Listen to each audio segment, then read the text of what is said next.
Bienvenue dans le troisième épisode de Singulier, le podcast qui va t'aider à t'aimer et te faire accepter tel que tu es afin de faire de ta différence une force.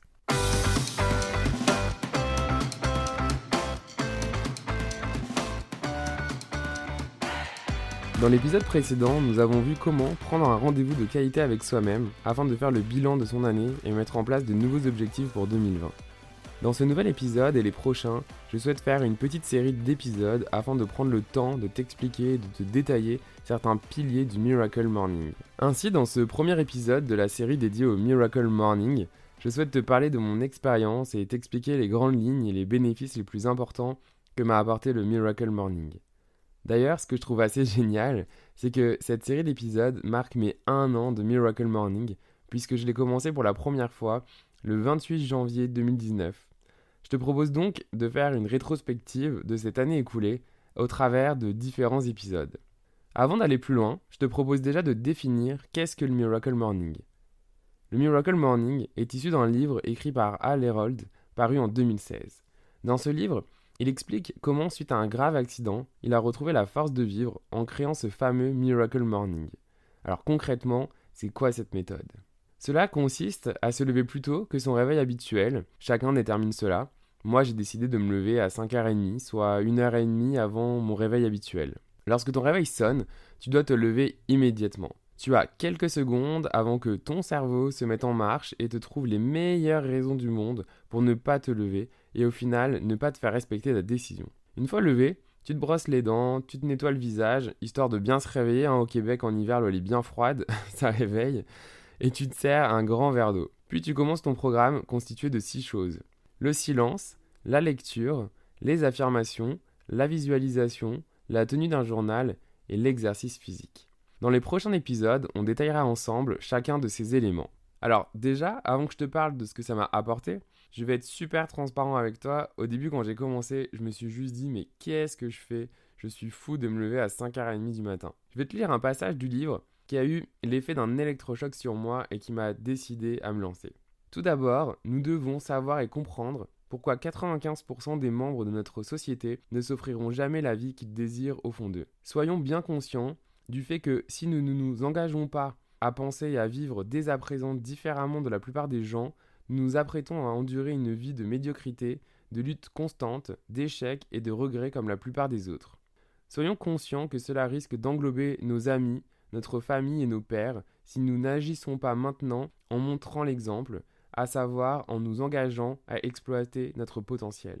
Être moyen, c'est vous contenter de moins que ce que vous souhaitez et être capable de produire, et vous retrouver à lutter toute votre vie. Chaque jour, la plupart des gens se contentent de peu et luttent dans presque tous les domaines, sur les plans physiques, mental, émotionnel, relationnel, financier. Entre autres, un grand nombre d'individus se réveillent chaque jour et doivent livrer bataille pour obtenir la réussite, le bonheur, l'amour, la santé et la prospérité qu'ils désirent au fond d'eux. Alors, quelles sont les pensées qui te viennent spontanément ? Prends quelques secondes pour les remarquer, les écouter, les considérer. De mon côté, cela m'a fait réaliser que je ne faisais que me plaindre, mais au fond, je ne savais pas ce que je voulais et donc à aucun moment je me donnais les moyens d'atteindre quoi que ce soit.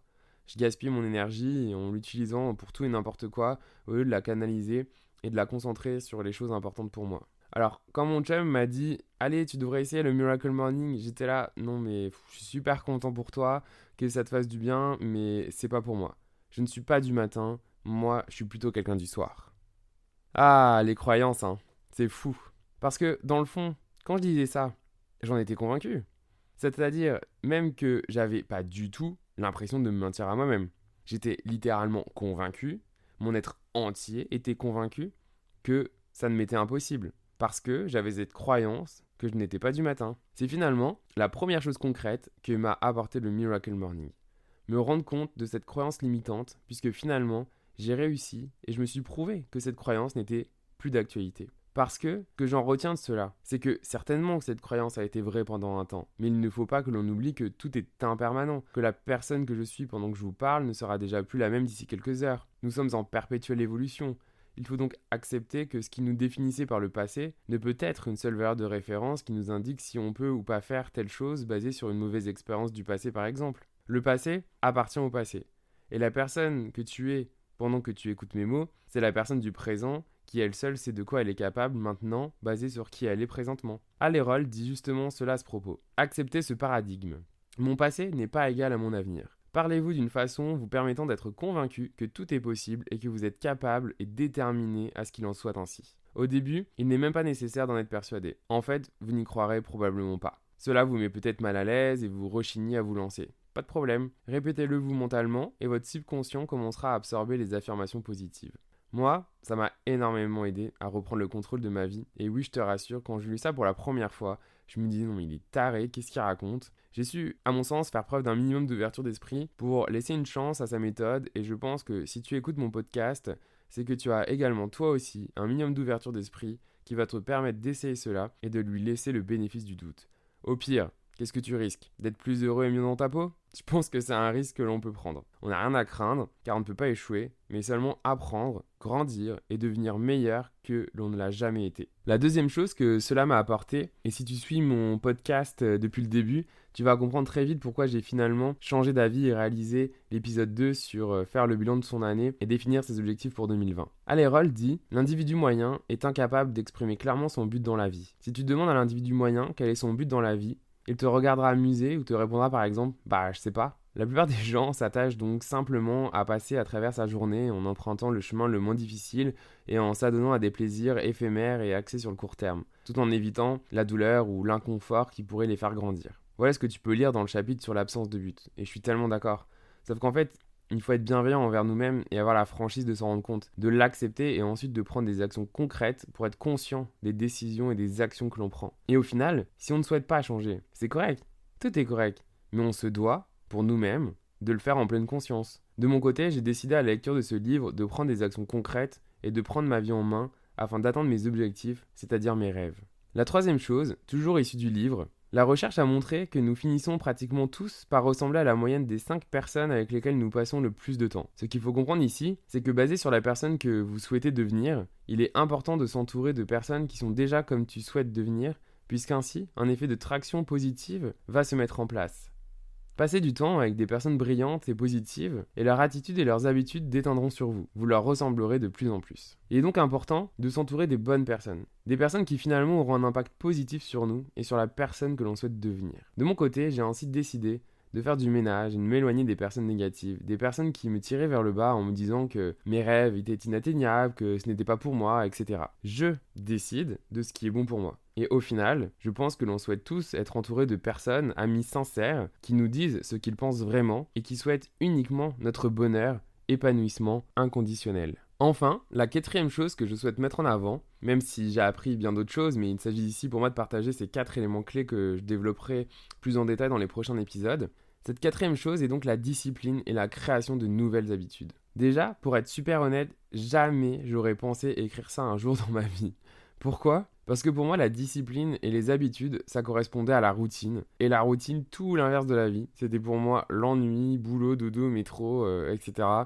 Enfin bref, je pense que tu vois ce que je veux dire. Aujourd'hui, c'est tout l'inverse. La discipline m'a permis de créer cette nouvelle habitude du Miracle Morning. La discipline m'a aidé à passer au travers des 30 premiers jours de Miracle Morning. Si je te parle de 30 premiers jours, c'est que selon l'article que tu lis ou l'expert que tu écoutes, tu apprendras qu'il faut 21 jours, voire jusqu'à 3 mois pour intégrer une nouvelle habitude à ton existence ou te débarrasser d'une ancienne. Ici, Alérol conclut plutôt, au vu des résultats constatés chez des centaines de ses clients de coaching, qu'il faut 30 jours pour modifier n'importe quelle habitude, à condition d'utiliser la bonne stratégie. En suivant donc ses conseils, j'ai réussi avec succès à intégrer cette nouvelle habitude du Miracle Morning dans ma vie, et donc pourquoi pas toi ? Alors, les 10 premiers jours, c'était plutôt ok. Tu sais, c'est nouveau, c'est le fun, en plus je faisais ça avec mon chum, c'était génial. Les 10 jours suivants, c'était plus dur. Je me demandais pourquoi je faisais ça vraiment. C'est là que c'est important d'avoir défini avant pourquoi je fais ça, pour se le rappeler. Et enfin, les 10 derniers jours, pour arriver au jour 30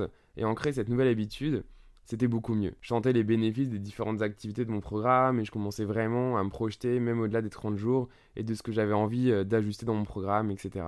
Alors, en synthèse de l'épisode, le Miracle Morning m'a permis de me rendre compte que 1. Les croyances sont limitantes. 2. Se fixer des objectifs permet d'atteindre ses rêves. 3. S'entourer des bonnes personnes nous aide à devenir qui l'on souhaite. 4. La discipline et la création de nouvelles habitudes sont des alliés. Alors qu'est-ce que t'en penses? Curieux de tester? Garde toujours à l'esprit que ta situation dépend de l'être que tu étais, mais que l'orientation que tu prends dépend entièrement de la personne que tu souhaites devenir à partir de maintenant. Rien n'est impossible. Ta seule limite, c'est toi-même. Merci pour ton écoute et rendez-vous dans 2 semaines pour le prochain épisode où on parlera des Lifesavers, c'est-à-dire des 6 exercices à faire durant le Miracle Morning, soit le silence, les affirmations, la visualisation, l'exercice physique, la lecture et l'écriture. Tu retrouveras les notes de l'épisode sur singulier.québec. Si tu as aimé cet épisode, n'hésite pas à le partager ou même à l'envoyer à l'un de tes amis si tu penses que ça pourrait l'aider. Tu peux même t'abonner au podcast pour ne pas louper le prochain épisode. Tu peux aussi suivre la page Facebook sous l'identifiant Je suis singulier pour suivre l'actualité du podcast. N'hésite pas à me laisser un commentaire sur la page, d'ailleurs je suis toujours très intéressé de te lire. Tu retrouveras Singulier sur les principales plateformes comme Spotify, Deezer, Google Podcast ou même Apple Podcast. À la prochaine, prends soin de toi et sois heureux.